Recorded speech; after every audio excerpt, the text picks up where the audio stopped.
Bonjour Antoine Mondaz, évidemment, merci beaucoup d'être ici avec nous ce soir. Je vais commencer évidemment par vous présenter. Vous êtes docteur en sciences politiques, chercheur rattaché à la Fondation pour la recherche stratégique. Vous avez notamment travaillé pour Asia Center et pour le ministère de l'Europe et des Affaires étrangères en tant que spécialiste des problématiques liées à la Chine et la Corée, après avoir soutenu votre thèse sur la politique coréenne de la Chine. À côté de vos travaux de recherche, vous enseignez à Sciences Po Paris et n'hésitez pas à accepter les invitations des médias pour décrypter l'actualité de l'Est sur les plateaux. Et enfin, vous avez récemment mis en place le programme Taïwan qui vise à permettre une meilleure compréhension des principaux enjeux du pays et à promouvoir la coopération de l'île avec la France et l'Union européenne. Alors aujourd'hui, nous souhaitons parler avec vous de la situation singulière de Taïwan sur la scène géopolitique et de la possibilité d'une évolution de sa position dans les années à venir. Depuis l'arrivée de Xi Jinping au pouvoir en 2013, la Chine adopte en effet une politique toujours plus agressive envers ses zones géographiques limitrophes, qu'elle considère comme partie intégrante de son territoire. Et les récents événements pourraient laisser penser, effectivement, qu'elle se tient prête à tenter de remettre la main sur Taïwan dans un futur proche. Et de son côté, Taïwan, avec l'aide de ses alliés, notamment des États-Unis, se tient prête à riposter en cas d'attaque, d'où la qualification d'endroit le plus dangereux du monde par le magazine The Economist. La Chine multiplie en effet les violations de la zone d'identification de défense aérienne taïwanaise, tandis que l'Inde a signé récemment un contrat d'armement de 750 millions de dollars avec Washington. Antoine Mondaz, je vous pose donc la question. Dans quelle mesure cette situation pourrait-elle présager de la fin prochaine du statu quo entre les deux pays ? Merci beaucoup, et puis je vais enlever ça, ce sera peut-être plus facile pour discuter. Merci beaucoup, et c'est un plaisir de venir à l'IUP de Lille, ayant été formé avant mon doctorat à l'IUP de Bordeaux. C'est toujours important de sortir de Paris, que ce soit pour aller en France ou à l'étranger et échanger, donc c'est toujours un vrai plaisir. Je commencerai peut-être par deux points peut-être d'actualité. Alors un qui explique en partie mon visage un peu fatigué, c'est ce qui se passe en ce moment avec l'Australie, comme vous vous en doutez. Tout ce qui est la dimension Indo-Pacifique, on y reviendra peut-être plus tard, c'est vraiment un sujet aujourd'hui qui est extrêmement important et qui pour votre génération est un concept, et au-delà d'un concept géographique, un concept politique qui est vraiment fondamental. Et la question de l'Australie en réalité, et ce qui a été annoncé hier, donc vous avez entendu évidemment le sous-marin, mais ce qui est plus important en réalité que le sous-marin, c'est évidemment important pour les Français, c'est l'annonce de la trilatéralisation d'une alliance, c'est-à-dire l'alliance entre désormais Washington, Canberra et Londres, qu'on appelle AUKUS. Et ça révèle quelque chose d'important, c'est que les Américains restent dans la zone la première puissance militaire et que leur crédibilité stratégique n'en a pas été entachée, alors même que le retrait, précipité, je ne sais pas, mais en tout cas compliqué d'Afghanistan, avait été présenté beaucoup en Europe comme un coup irrémédiable à la réputation des États-Unis, à la crédibilité stratégique des États-Unis, une conséquence extrêmement importante sur les alliances des États-Unis. C'est un point de vue extrêmement européen, parce que quand vous vous placez aujourd'hui en Indo-Pacifique, quand vous êtes coréen, quand vous êtes japonais, quand vous êtes australien, quand vous êtes dans une autre mesure taïwanais, parce qu'il n'y a pas d'alliance formelle, il y a des engagements de sécurité mais pas d'alliance, les Américains restent extrêmement crédibles. Et ça, c'est un point très important sur Taïwan, et c'est pour ça que je le lie à l'Afghanistan, entre guillemets, c'est que toute la rhétorique de la Chine, à la fin du mois d'août, a été de dire que les Taïwanais devaient se préparer de toute façon à se faire envahir sans qu'il n'y ait de réponse américaine, puisque les Américains ayant abandonné l'Afghanistan, ils abandonneraient Taïwan. Sur ce point, il faut comprendre quelque chose de fondamental, qui est parfois pas très bien expliqué dans le débat public, c'est que le pivot, comme certains l'appelaient, mais en tout cas le rééquilibrage des priorités américaines vers l'Indo-Pacifique, c'est pas du tout nouveau. Ça date d'il y a plus de 10 ans. Et je vous invite à lire un discours qui aujourd'hui reste extrêmement intéressant pour comprendre ce qui se passe. C'est le discours de Barack Obama en novembre 2011 au Parlement australien, toujours en Australie, où il annonce le retrait d'Irak et puis le retrait d'Afghanistan. Alors, le retrait d'Afghanistan aura pris plus de temps que prévu, c'était prévu en 2014 initialement, il aura pris 7 ans de plus, 2021, mais tout était déjà annoncé. Et ça, c'est le recentrage des priorités américaines. Pour les Américains, l'Indo-Pacifique, c'est la priorité. Les alliances et les partenariats de sécurité et de défense dans la région, c'est la priorité et ça ne va pas changer. Alors, ça a des conséquences pour les Européens. J'étais encore ce matin à Berlin pour un dialogue qu'on appelle le Weimar Plus. Donc Weimar, c'est France, Allemagne, Pologne. Et une façon exceptionnelle, il y avait les États-Unis aussi cette année. Alors évidemment, en fin d'après-midi, on regardait les Américains d'une façon autre qu'au début de la matinée. Mais il y a des conséquences pour les Européens, ça c'est un autre sujet. Mais en tout cas, en Asie, ça reste extrêmement important et la crédibilité des États-Unis reste importante, y compris pour Taïwan, et malgré l'Afghanistan. Le deuxième point d'actualité que vous avez peut-être pu suivre, ce sont les tensions croissantes entre la Chine et l'Union européenne. On y reviendra peut-être tout à l'heure si ça vous intéresse, mais aussi entre la Chine et la Lituanie, donc un des États membres, un des pays baltes. Pour une raison simple, c'est que la Lituanie a annoncé, entre guillemets, 3 choses récemment. Qu'elle quittait ce qu'on appelle le format 17+1, donc c'est un format en fait, de coopération qui existe depuis plusieurs années entre des pays d'Europe de l'Est et la Chine, pas forcément membres de l'Union européenne d'ailleurs, vous avez l'Ukraine, la Biélorussie dedans. Et donc évidemment pour Pékin c'est un mauvais signal qui est envoyé, c'est-à-dire que Pékin n'est plus si important que ça si un pays se retire de ce format, donc on pourrait y revenir tout à l'heure, c'est pour des raisons propres. Et puis le deuxième point c'est surtout que la Lituanie a annoncé l'ouverture d'un bureau de représentation à Taipei, et l'ouverture d'un bureau de représentation taïwanais, de fait, à Vilnius.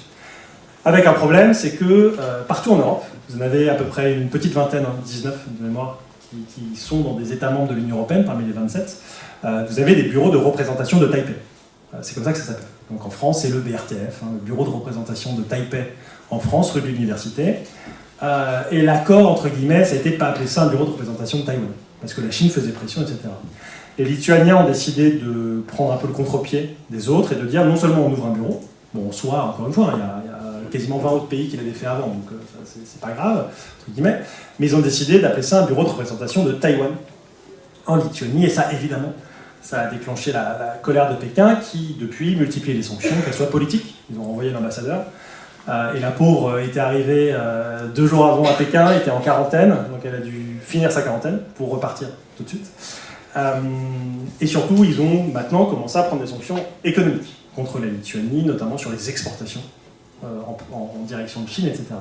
Et donc ça pose une autre question, qui est le fait que la question de Taïwan reste sur le plan politique extrêmement sensible aujourd'hui, et que vous avez d'une certaine façon un peu d'hypocrisie chez certains pays, de l'autre des coups politiques, et très clairement ce qu'ont fait les Lituaniens était un message envoyé aux Américains, puisqu'on a appris quelques semaines après que les Américains réfléchissaient aussi pour changer le nom de ce qu'on appelle le TECRO, donc le Taiwan Economic and Cooperation Office, à Washington.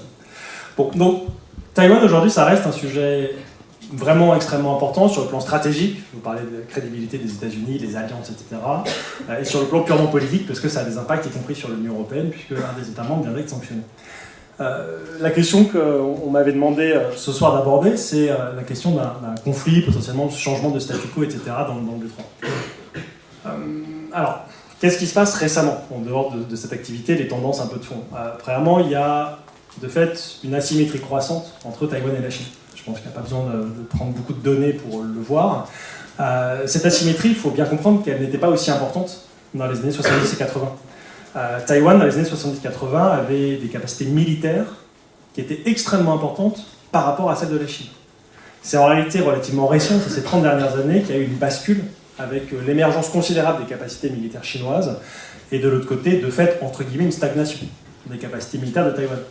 Pour vous donner juste un chiffre, entre 1999 et 2019, donc si vous prenez 20 ans, le budget militaire chinois il a été de fait multiplié par 7, quand le budget taïwanais, lui, stagnait. Donc quand vous êtes taïwanais, quand vous êtes japonais, parce que le budget de défense japonais a stagné sur 20 ans également, vous voyez un pays qui, en l'espace de 20 ans, a multiplié par 6 ses capacités, sur le plan capacitaire, donc purement quantitatif, mais aussi sur le plan qualitatif. Et ça, évidemment, ça change de fait le statu quo. C'est-à-dire que vous avez un rééquilibrage du rapport de force. Le deuxième point, c'est que Pékin a considérablement accru sa pression, la pression sur Taipei, depuis l'arrivée au pouvoir en janvier 2016 de Tsai Ing-wen, qui est donc la présidente de ce qu'on appelle le parti progressiste, le DPP, les Verts, pour ceux qui connaissent un peu qui suivent un peu la politique taïwanaise. Et la Chine a fait pression sur Taïwan à travers de nombreux leviers. Des leviers qu'elle utilise d'ailleurs aussi avec d'autres pays. Alors il y a le levier diplomatique, elle l'utilise moins avec d'autres pays parce qu'il y a moins d'enjeux. C'est notamment avoir convaincu d'autres pays de rompre leurs relations diplomatiques avec Taïwan. Alors là, je fais un point un peu technique. Aujourd'hui, Taïwan, entre guillemets, n'est pas un pays qui est reconnu par qui que ce soit. C'est-à-dire que personne ne reconnaît un pays qui s'appellerait Taïwan. 15 pays aujourd'hui, dont le Vatican, principalement dans les Caraïbes et dans le Pacifique, reconnaissent la République de Chine. Et parfois, on écrit République de Chine, entre parenthèses, Taïwan. C'est le nom du régime politique qu'il y avait en Chine à partir du début du XXe siècle, donc à l'effondrement de l'Empire Qing, et qui, de fait, a tenu, alors très difficilement, jusqu'en 1949. Comme vous le savez sûrement, en 1949, à la fin de la guerre civile, l'issue de la guerre civile, ça a été que les nationalistes, qui représentaient donc la République de Chine, ont fui, se sont réfugiés à Taïwan. Il y a eu toute une période à Taïwan ensuite, et donc les nationalistes se sont réfugiés, la République de Chine de fait s'est réfugiée à Taïwan, et donc en fait la République de Chine a continué d'exister, non pas sur l'ensemble du territoire chinois, mais entre guillemets sur le continent et sur l'île de Taïwan, mais uniquement sur l'île.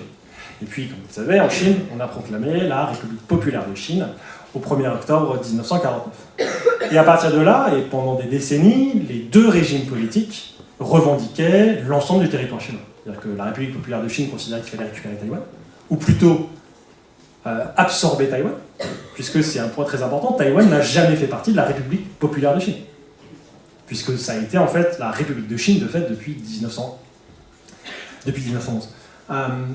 Et de l'autre côté, la République de Chine, donc des nationalistes, Chiang Kai-shek, le dictateur, son fils ensuite, revendiquaient également l'ensemble du continent, et donc ce qui est aujourd'hui la République populaire de Chine.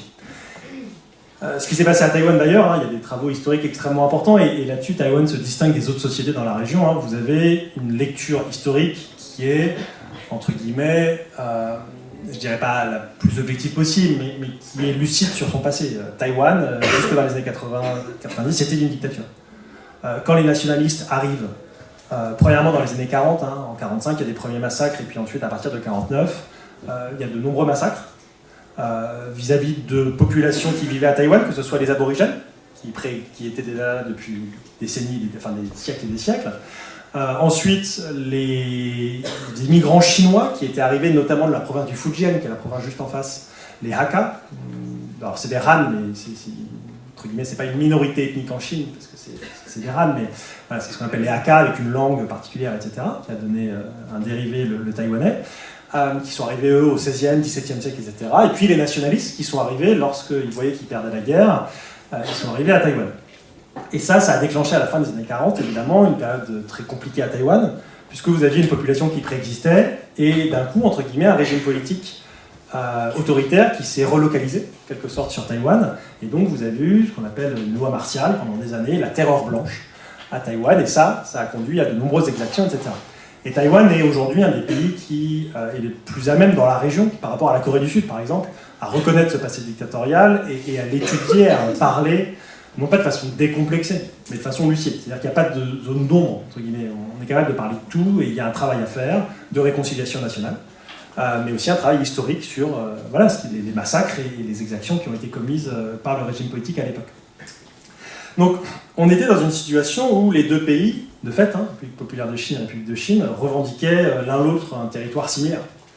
La réalité, c'est évidemment que Taïwan aujourd'hui, et la République de Chine, Taïwan, a abandonné ses revendications. Vous n'avez personne aujourd'hui à Taïwan, peut-être deux vieillards nationalistes, qui disent qu'il faut récupérer l'ensemble de la Chine et que du Tibet au Heilongjiang, la Chine, entre guillemets, c'est la République de Chine.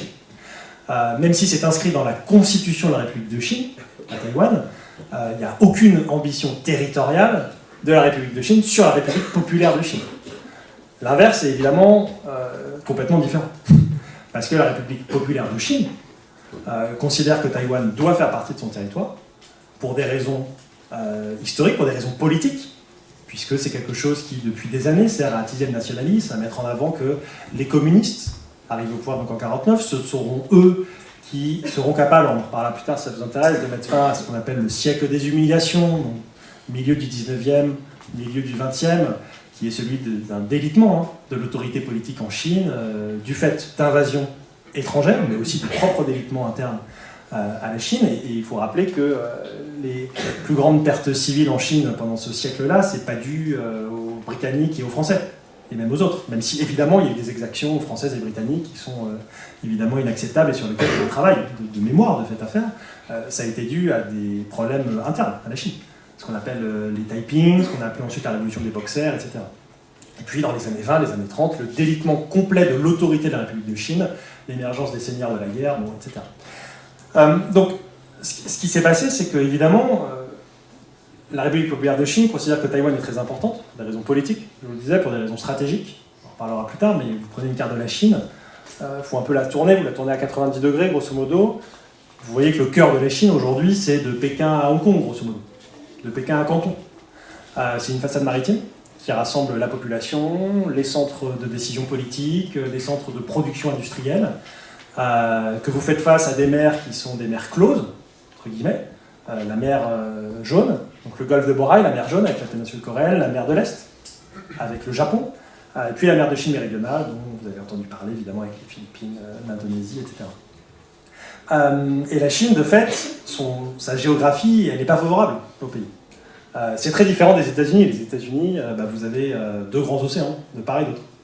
Et puis au nord et au sud, vous avez des puissances qui sont de fait des puissances beaucoup plus faibles en termes de rapport de force que la Chine, que en Chine. En Chine, vous avez déjà 14 frontières continentales, des grands pays, comme la Russie, l'Inde, et puis vous êtes bloqué géographiquement. C'est-à-dire qu'il faut franchir ce carcan géographique, qui en plus d'être un carcan géographique pour la Chine, est un carcan politique et même stratégique.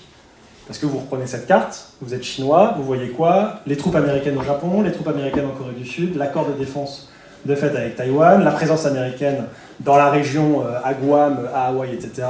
Et entre guillemets, du point de vue chinois, il faut briser cet encerclement stratégique. Et en soi, Taïwan a un rôle fondamental, c'est que si vous contrôlez Taïwan, vous avez enfin un accès libre au Pacifique. C'est important pour plein de choses, un accès libre au Pacifique, notamment, alors je ne sais pas si vous n'êtes pas si jeune que ça, mais vous avez peut-être vu Le Chant du Loup, le film là, sur les sous-marins, la dissuasion nucléaire française, etc., sur un point par exemple, très concret. Quand la dissuasion océanique, donc la composante océanique de la dissuasion nucléaire, qui est à partir de SNLE, dans tous les pays qui en ont, en tout cas les 5 pays qui disposent de SNLE, le principe il est assez simple, vous sortez votre SNLE, donc votre sous-marin nucléaire lanceur d'engin du port, il va être escorté par des sous-marins nucléaires d'attaque et puis par d'autres navires, et puis il va aller ce qu'on appelle se diluer. C'est-à-dire qu'en France, vous le sortez de l'île Longue, à Brest, vous le faites aller dans l'Atlantique, et puis à un moment, le but c'est de le diluer. Le diluer, ça veut dire que plus personne ne sait où il est. Bon. Et il est capable de remonter à la surface rapidement en cas d'urgence, de faire des tirs, et puis de replonger. Le problème de la Chine, c'est que vous ne pouvez pas le faire dans le golfe de Bohai, vous ne pouvez pas le faire dans la mer de Jaune, dans la mer de l'Est, et dans la mer méridionale, c'est un peu compliqué, même si sur la carte barymétrique, il y a des profondeurs. Quand vous êtes à quelques centaines de kilomètres de Taïwan, vous avez des grands flous. C'est-à-dire que si vous voulez diluer un sous-marin, aujourd'hui, vous le sortez de Taïwan, et en quelques heures, entre guillemets, vous ne savez plus où il est. Quand vous le sortez aujourd'hui dans la mer de l'Est, ou dans le golfe de Bohai, les Américains et d'autres peuvent potentiellement savoir où c'est. C'est-à-dire que, très très concrètement, récupérer Taïwan a des intérêts militaires, en plus des intérêts politiques, stratégiques, etc. Bon. Et donc donc la Chine évidemment, la République populaire de Chine n'a pas abandonné cette revendication et n'a fait que l'accroître. La conséquence, et pour revenir à ce que je disais sur 2016 et l'élection de Tsai Ing-wen, c'est que quand Tsai Ing-wen arrive au pouvoir, les Chinois, Pékin, va accroître la pression. Et ils vont utiliser tous leurs leviers à leur disposition. Donc le levier diplomatique, ce que je vous disais, ils vont essayer de convaincre des pays comme les îles Salomon, comme Panama, qui avaient des relations diplomatiques avec la République de Chine-Taïwan, de rompre leurs relations. Et donc on a quasiment une dizaine de pays qui, en l'espace de 5-6 ans, ont rompu leurs relations diplomatiques avec Taïwan. Le deuxième point, c'est qu'ils ont fait des pressions économiques. Vous avez peut-être vu que... Alors vous avez entendu parler, un truc plus anecdotique ces derniers mois, de la guerre de l'ananas entre Taïwan et la Chine, c'est-à-dire que la Chine a sanctionné de la production d'ananas, des exportations taïwanaises d'ananas vers le continent, vers la Chine. C'est anecdotique parce que, les exportations, la part des exportations vers la Chine vis-à-vis de la production nationale n'était pas considérable, c'est-à-dire que le manque à exporter a très vite été écoulé, que ce soit au Japon ou dans la consommation nationale. Donc c'est entre guillemets un exemple un peu anecdotique. Mais surtout, la Chine, par exemple, a sanctionné le tourisme. Or, le tourisme à Taïwan était, depuis la fin des années 2010, et surtout le début des années 2000, depuis la fin des années 2010, début des années 2010, une source de revenus importante pour l'économie locale à Taïwan. Et donc, en l'espace de quelques mois, vous avez la moitié des touristes chinois qui ne sont plus allés à Taïwan, et donc ça a des conséquences hyper importantes sur l'économie locale, etc. Et puis surtout, des pressions militaires. Alors, vous en avez parlé tout à l'heure. Ça va, par exemple, en plus du renforcement des capacités chinoises, etc., du changement de l'équilibre, ça a été des incursions, et non pas des violations, de ce qu'on appelle l'espace, la zone d'identification de défense aérienne de Taïwan. Alors, il faut faire attention, parce que souvent les médias se trompent, ils parlent d'espace aérien, c'est pas la même chose. L'espace aérien, c'est donc ce qui est au-dessus de votre territoire. Hein. Alors après, vous prenez les miles nautiques et vous montez, puis ça, c'est en droit international, votre espace aérien. Une zone d'identification et de défense aérienne, c'est une zone qui est présentée de façon unilatérale par un pays. Et en fait, les Taïwanais, les Sud-Coréens, les Japonais, les Philippins l'avaient fait dans les années 50, à la demande des États-Unis. Et en fait, le principe, c'est quoi? C'est que vous allez faire une zone qui va bien au-delà de votre espace aérien, et vous allez demander à tous les aéronefs militaires, les avions militaires, qui rentrent dans la zone, de s'identifier. Ils ne sont pas obligés de le faire. En droit international, ça n'existe pas une zone d'identification et de défense aérienne. C'est juste, entre guillemets, une convention et une habitude que certains pays peuvent prendre entre eux. Ce qu'a fait la Chine ces dernières années, c'est de dire, on respectait cette zone, entre guillemets, il y avait une ligne qu'on appelait la ligne médiane dans le détroit de Taïwan, et on ne passait pas cette ligne, en fait. Même si ce n'était pas juste derrière la ligne médiane, l'espace aérien taïwanais. Maintenant, on va rentrer dedans. Donc non pas dans l'espace aérien, mais dans cette zone d'identification. Et de fait, essayer de changer le statu quo. Et de dire, mais en fait, on n'a jamais reconnu la ligne, donc il n'y a pas de raison, et donc on y va. Et là, au mois de septembre, c'est particulier, parce que c'est le mois où il y a beaucoup d'exercices militaires en Chine, et donc vous avez beaucoup, en ce moment, d'incursions chinoises dans cette zone d'identification. La question qui se pose aujourd'hui, donc dans ce cadre, avec toutes ces tensions, c'est est-ce que ça peut aller plus loin? Souvent, la réflexion, elle est un peu binaire, c'est « Ah, mais la Chine, demain, va envahir Taïwan ». Alors, c'est un peu plus compliqué que ça, pour une raison simple. Pour envahir, déjà, il faut des capacités. Il faut des capacités militaires. On n'envahit pas, contrairement à ce qui est dit parfois avec Corsica Ferries et compagnie. Hein, c'est un peu plus compliqué que ça. Donc, ce qu'il faut, c'est ce qu'on appelle des capacités amphibies. Et des capacités amphibies, c'est notamment ce qui permet de faire des débarquements de masse. Il faut bien comprendre que quand vous envahissez une île, comme Taïwan, le but, c'est pas de déployer et de faire bouger uniquement des troupes. On n'est pas grosso modo dans, si vous vous rappelez le début de la Seconde Guerre mondiale, l'opération Overlord et autres, où les Britanniques rapatrient entre guillemets leurs troupes, et avec des Français aussi, en utilisant des navires civils pour les rapatrier en Grande-Bretagne. Là c'est différent, là ça veut dire que vous envahissez. Donc déjà, c'est vous qui êtes dans l'offensive, donc vous avez une défense face à vous. Les Britanniques n'avaient pas de défense quand ils rapatriaient leurs navires. Et donc ça veut dire qu'il faut non seulement avoir des navires qui soient adaptés, pour faire des opérations de débarquement, et surtout des navires lourds. C'est-à-dire que quand vous débarquez pas que des hommes. Vous débarquez du matériel, tout ce qui va être le génie en termes de conflit, hein, tout ce qui va être les équipements lourds, les véhicules blindés, les tanks, les munitions, etc. Bon. Donc ça nécessite des équipements. La Chine les développe de façon très rapide depuis ces dernières années. Mais c'est récent. C'est-à-dire qu'il y a encore 10 ans, elle avait quasiment aucun navire amphibie. Aujourd'hui, elle est en train de développer cette capacité. Elle est en train de former des Marines, c'est-à-dire des troupes, des forces spéciales. Hein. Jusqu'à présent, elle avait 10 000, et l'objectif, c'est de passer à 100 000. Donc en fait, elle est en train de déployer ses capacités, notamment en cas de nécessité d'envahir l'île. Mais ça prend du temps et c'est compliqué pour envahir. Parce que quand vous envahissez, il faut entre guillemets avoir fait le boulot avant. Donc on pourrait revenir si ça vous intéresse, c'est un truc un peu plus militaire, mais une invasion d'une île comme Taïwan, ce qu'il faut faire grosso modo, c'est que vous faites des frappes balistiques. Vous allez utiliser tous les missiles courte portée que la Chine a de l'autre côté du détroit. Vous allez essayer de neutraliser tout ce qu'on va appeler la défense antimissile, la défense antiaérienne et ce qu'on appelle le C4ISR. C4ISR, c'est grosso modo tout ce qui permet de contrôler, de commander vos troupes, et tout ce qui vous permet, dans un conflit aujourd'hui, où les questions d'information, alors pas l'information, les news du journal télé, hein, mais la dimension informationnelle est fondamentale. C'est-à-dire que vous avez besoin de l'information.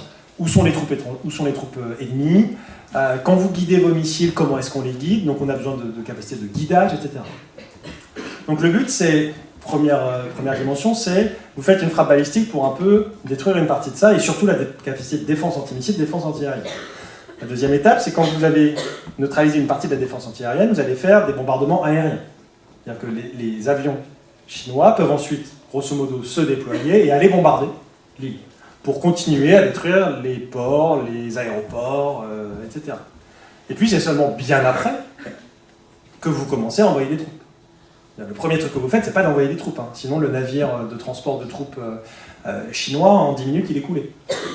Donc ça c'est compliqué, et la Chine, elle développe ses capacités. Est-ce qu'elle a aujourd'hui les capacités suffisantes pour faire tout ça? Pas vraiment. Pour l'instant, c'est encore très compliqué. Elle a les capacités pour faire des dégâts considérables sur Taïwan, évidemment, mais arriver à envahir et à contrôler l'île, c'est plus compliqué. Le deuxième point qui est très important, c'est ce que je vous disais, c'est que le scénario, c'est pas la Chine fait rien et la Chine envahit. Vous avez toute une palette, entre guillemets, un spectre de scénarios possibles.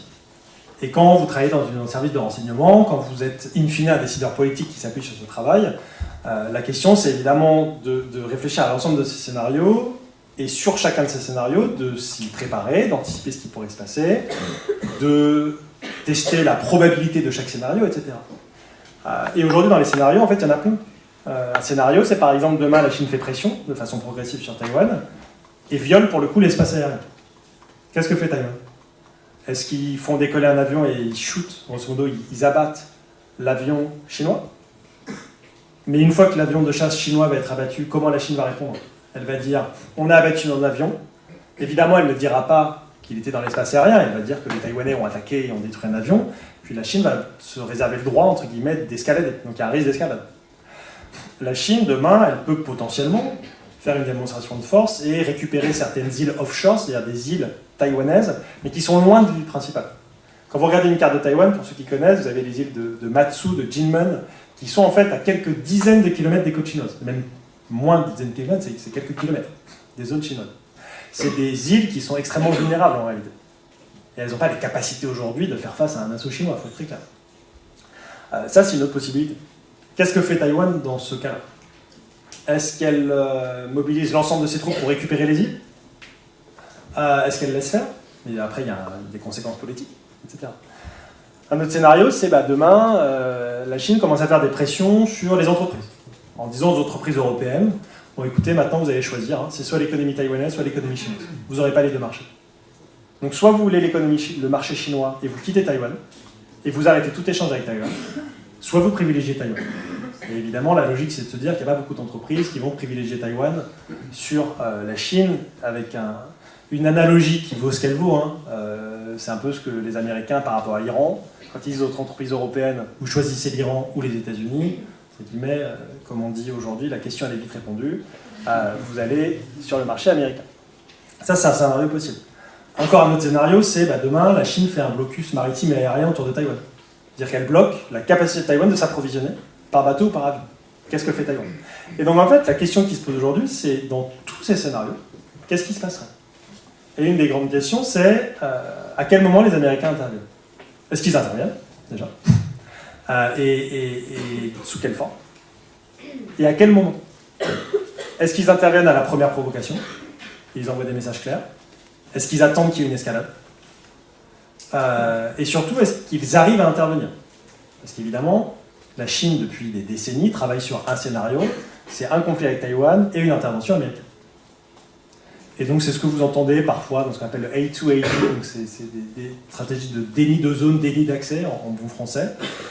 C'est comment est-ce que la Chine, elle complique l'arrivée sur le théâtre des États-Unis, c'est-à-dire on complique la capacité des Américains à entrer sur le théâtre, et deuxièmement, on complique, une fois qu'ils sont rentrés, s'ils y arrivent, les Américains à agir sur le théâtre. C'est-à-dire qu'on va dire aux Américains, on va essayer de contraindre les Américains de ne pas pouvoir intervenir, et s'ils y arrivent, qu'ils aient beaucoup de mal à intervenir dans la périphérie de la Chine. Et donc ça, c'est des enjeux extrêmement importants aujourd'hui. C'est des discussions que les Taïwanais et les Américains ont depuis des décennies, hein, c'est leurs accords de défense, etc. Donc il n'y a pas d'alliance, encore une fois, il y a des garanties de sécurité qui ont été apportées, mais il n'y a rien de public sur dans quelles conditions, dans quel scénario les Américains interviennent, etc. L'autre question qui est importante et un peu plus récente, c'est qu'est-ce que font les autres pays, au premier rang desquels le Japon. Il suffit de prendre une carte avec le Japon. Taïwan, c'est la voisine, l'île du Japon. Alors, vous avez l'impression sur une carte que le Japon en fait, est à 1000 km au nord, mais en fait non. Vous prenez les îles des Ryukyu, donc l'archipel d'Okinawa si vous voulez. Vous avez les premières îles japonaises qui sont à quelques centaines de kilomètres de Taïwan en réalité.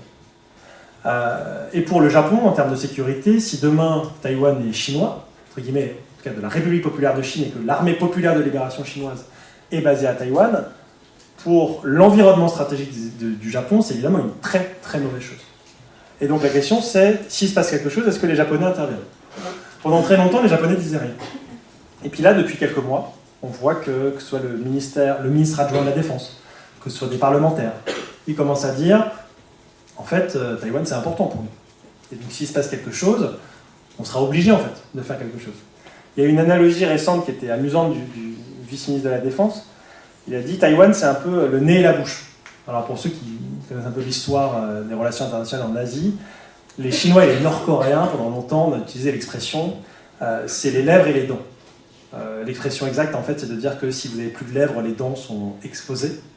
Et donc, c'était pour dire l'intérêt et l'importance, en fait, de l'interdépendance et de la nécessité, notamment pour la Chine, de préserver la Corée du Nord comme un État tampon.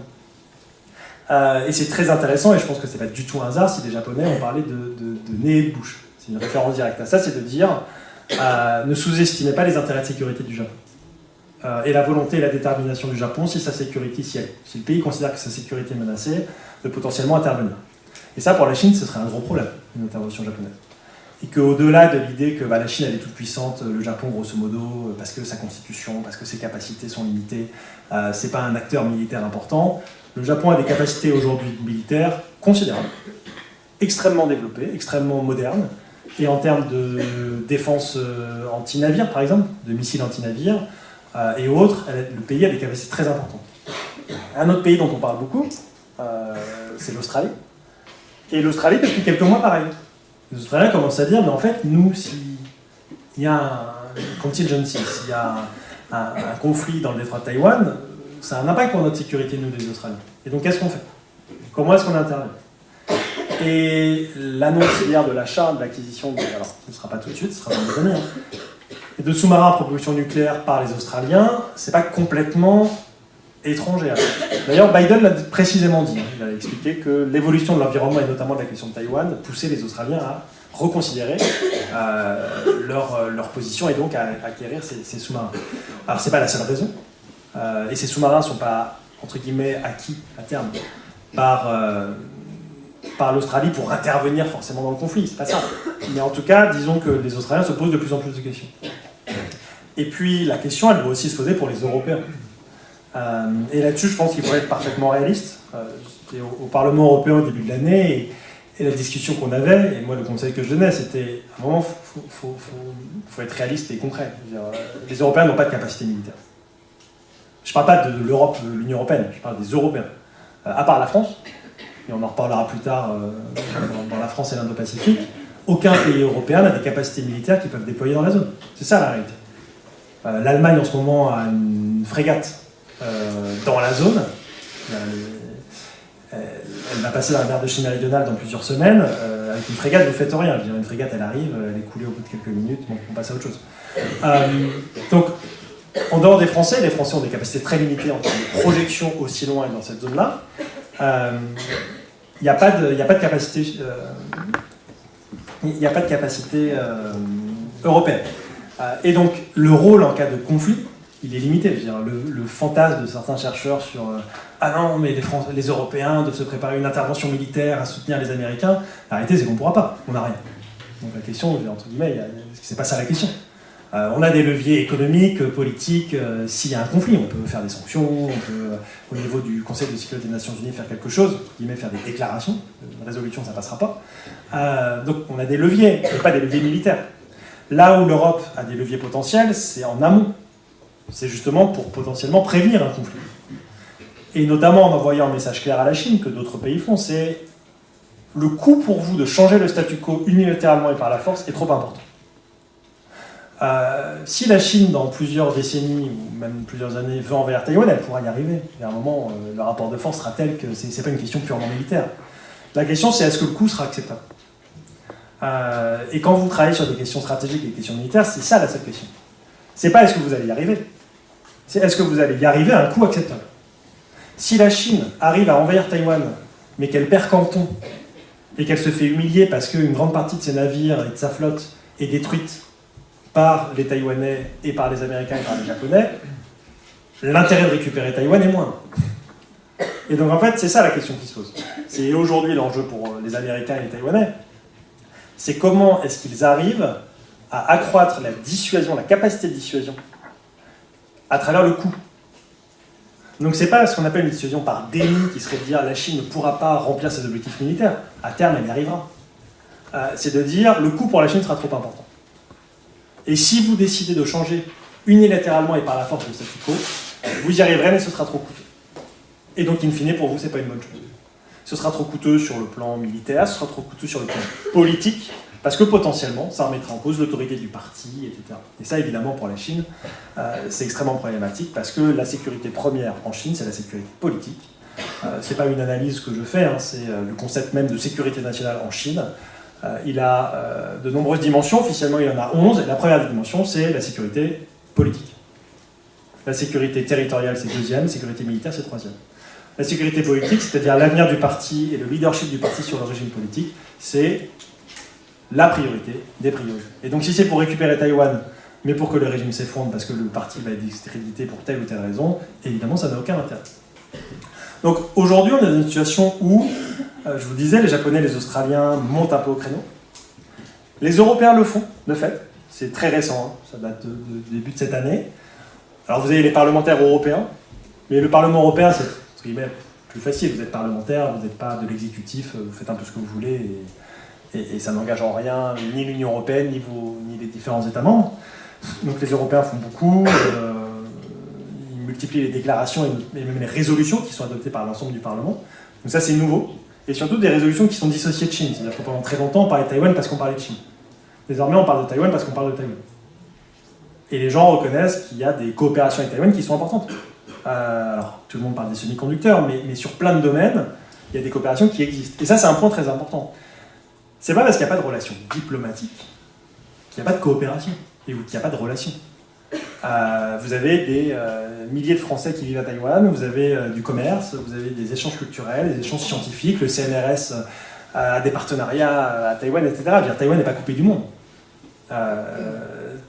Taïwan a des relations diplomatiques avec 15 États, et est beaucoup plus intégré dans la communauté internationale, de fait, que la Corée du Nord, qui a pourtant plus de 120 relations diplomatiques.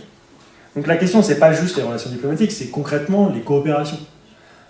Et ces coopérations, elles se renforcent. Elles se renforcent parce que sur les semi-conducteurs, sur les nouvelles technologies, sur la croissance verte, sur la lutte contre les effets du changement climatique, Taïwan, c'est un partenaire. Aujourd'hui, c'est un partenaire, tout simplement.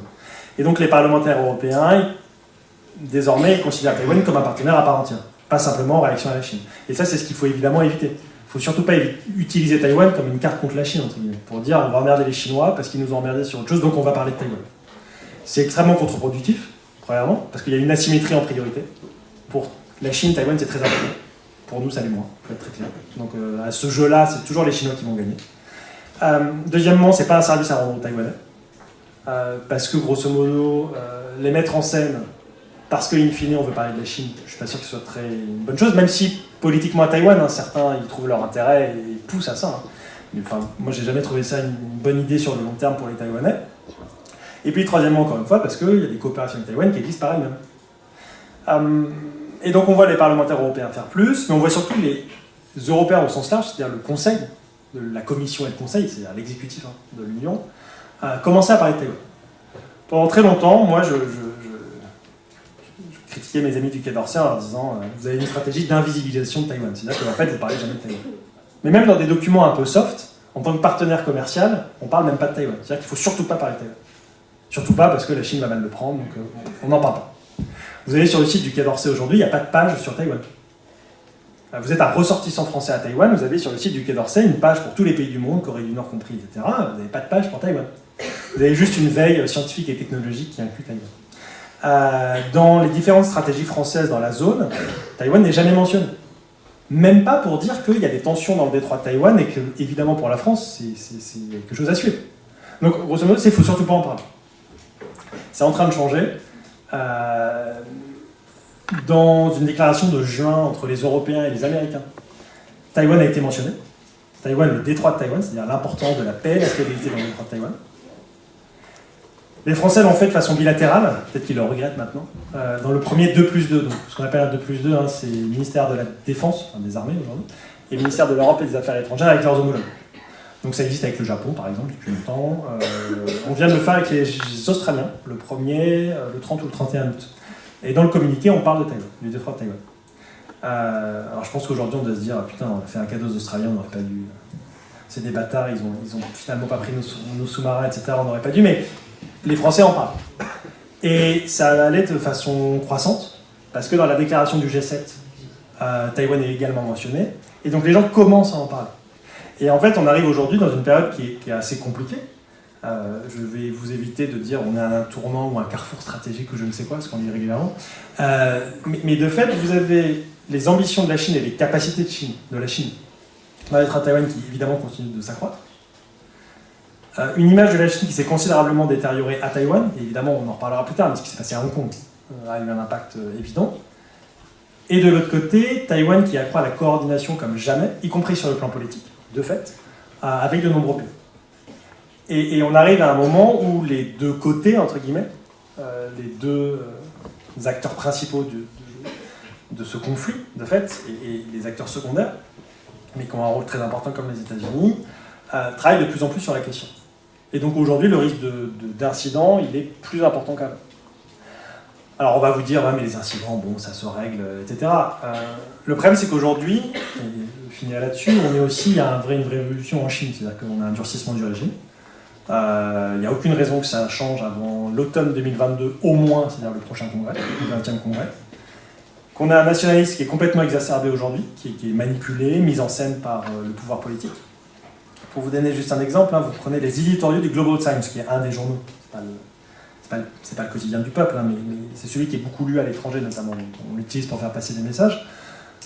Vous prenez les éditoriaux des 5 premiers mois de l'année, 97% des éditoriaux nous parlent des États-Unis. Vous avez une obsession sur les États-Unis. Et une obsession nationaliste, c'est-à-dire que oui, l'Occident est contre nous, l'Occident aujourd'hui... Alors déjà, il y a un fantasme sur un Occident uni et homogène, comme si de Riga à Paris, de Canberra à Washington, tout le monde était sur la même ligne sur la Chine. Je dis que c'est clairement pas le cas, hein, sinon il n'y a pas de problème de coordination et de coopération. Et sur cette question-là, les Chinois, évidemment, font monter le nationalisme. Le pays est en train de fait de se refermer sur eux-mêmes. Alors pour ceux qui devaient aller peut-être étudier en Chine, vous l'avez vécu physiquement, mais sur le plan académique, sur le plan journalistique, sur tous ces aspects-là, on a de fait une fermeture du pays. Moi qui l'ai vécu, j'étais à l'université de Tsinghua à l'époque et au centre américain, ce qu'on appelle le Carnegie Tsinghua, on a vu à l'automne 2014, quasiment du jour au lendemain, une nouvelle régulation passer. Et les conférences avec les plus grands chercheurs chinois s'arrêtaient du jour au lendemain, ils ne pouvaient plus voyager à l'étranger, ou en tout cas il fallait une autorisation et c'était 2 fois par an. Et ça dure depuis 2014. Et donc on a un contexte où les échanges sont de plus en plus compliqués, où vous avez des erreurs potentielles de perception qui s'accroissent de façon considérable, et on en parlera plus tard, mais la communication chinoise en partie est extrêmement contre-productive. Alors elle est productive pour des fins purement politiques, mais l'étranger elle est très contre-productive et la Chine prend parfois des décisions parce qu'il y a une analyse de la situation qui est peut-être un peu biaisée, paradoxale, par exemple les sanctions contre les parlementaires européens au début de l'année, en printemps, sur la question du Xinjiang. Et quand vous avez un nationalisme chauffable, moins de canaux de communication qu'avant, des tensions qui sont en train de s'accroître, et que vous avez un incident, et ben sur le papier c'est facile à gérer, vous décrochez le téléphone, vous indiquez que tout va bien, en fait il n'y a pas de problème, il faut faire une désescalade. La réalité c'est que ça ne se passe pas comme ça. Et que si demain vous avez un accident, vous avez un risque qui est une escalade. Et si vous avez une escalade, ça peut in fine déboucher sur un conflit, alors pas une troisième guerre mondiale, etc., mais potentiellement un conflit sérieux. Et donc là on est dans une situation en fait, qui est compliquée. Et on a des risques qui sont plus importants qu'auparavant. Et donc, encore une fois, je pense que le scénario d'une invasion de Taïwan, c'est pas celui-là qui est important. Mais c'est le risque que la Chine essaye de faire une provocation en se disant qu'elle pourra gérer, mais que les Taïwanais et que les Américains ne réagissent pas comme ce qui était anticipé. Ça arrive tous les jours, entre guillemets. Quand vous faites des relations internationales et que vous prenez des décisions, vous anticipez telle réaction, et en fait, il ne se passe pas ça. Et après, vous êtes dans la merde. Parce que si vous aviez mal prévu et que vous n'avez pas les capacités, la détermination, etc., c'est parfois contre-productif. Et donc, on est dans une période où la fin du statu quo, pour reprendre le titre, De fait, le statu quo évolue, parce qu'il est remis en cause, en grande partie par Pékin, mais qu'on n'est pas du tout à l'abri qu'il y ait un incident, en tout cas dans les années à venir, et votre génération est grosso modo celle qui, en tout cas celle pour qui la probabilité que vous ayez un conflit majeur, ou en tout cas des incidents majeurs dans la zone Indo-Pacifique au sens large, est aujourd'hui extrêmement importante. Et que le Moyen-Orient, l'Afrique, c'est évidemment fondamental et prioritaire pour l'Europe, hein. Évidemment l'Europe au sens large, la relation avec la Russie, mais que ce qui se passe dans l'Indo-Pacifique, au sens large, aujourd'hui est vraiment très important, et que pour votre génération, moi c'était le cas il y a 10 ans, quand j'étais entre guillemets, un peu plus de 10 ans, quand j'étais à votre place et que je disais je veux travailler sur la zone, c'est hyper important, personne ne travaille dessus en France, alors que ce serait important, puis au moins comme ça j'aurais du boulot pour les 50 prochaines années. Et les gens disaient oh, on s'en fout, ce qui est important c'est l'Irak, c'est l'intervention en Afghanistan, etc. Aujourd'hui c'est un peu plus facile d'expliquer aux gens, entre guillemets, que non, en fait l'Indo-Pacifique c'est important. De toute façon on n'est plus en Irak, enfin on n'a pas été en Irak, parce qu'on n'est plus dans le cadre de l'opération contre l'État islamique. On n'est plus en Afghanistan depuis 2014, mais maintenant physiquement complètement depuis quelques semaines. Et donc travailler sur la zone Indo-Pacifique, c'est fondamental. Et que vous fassiez du business, que vous fassiez des coopérations technologiques et culturelles, que vous fassiez des questions militaires, la zone dans les 40 années à venir va être de plus en plus importante. Et la dynamique, elle ne va pas changer. Hein. L'Indo-Pacifique ne va pas du jour au lendemain ne plus être importante comme l'Irak ou l'Afghanistan, entre guillemets, avait pu l'être en termes de priorité. Et donc je vous invite, et merci de m'avoir invité, et bravo à l'association, de travailler sur ces questions-là. Parce que, y compris au niveau de l'administration, y compris au niveau des think tanks, on arrive enfin à une période où les besoins les gens reconnaissent qu'il y a un besoin, que les moyens financiers arrivent enfin, et qu'il va falloir recruter des gens, et qu'à un moment, il faut former ce qu'on appelle la relève stratégique, il faut atteindre une masse critique, et que pour l'instant, il n'y est pas du tout. Et que pour l'instant, pour être très honnête, quand moi je dois recruter quelqu'un, c'est très compliqué. Parce que recruter quelqu'un qui a à la fois une connaissance de la zone, de préférence une expérience sur la zone, une compétence linguistique, c'est difficile. C'est bien d'avoir fait Sciences Po pour certains, mais ils n'ont pas forcément la compétence linguistique. C'est génial d'avoir fait l'INALCO, mais vous n'avez pas forcément les compétences techniques. Et donc ça, c'est une vraie difficulté pour les administrations françaises, de plus en plus.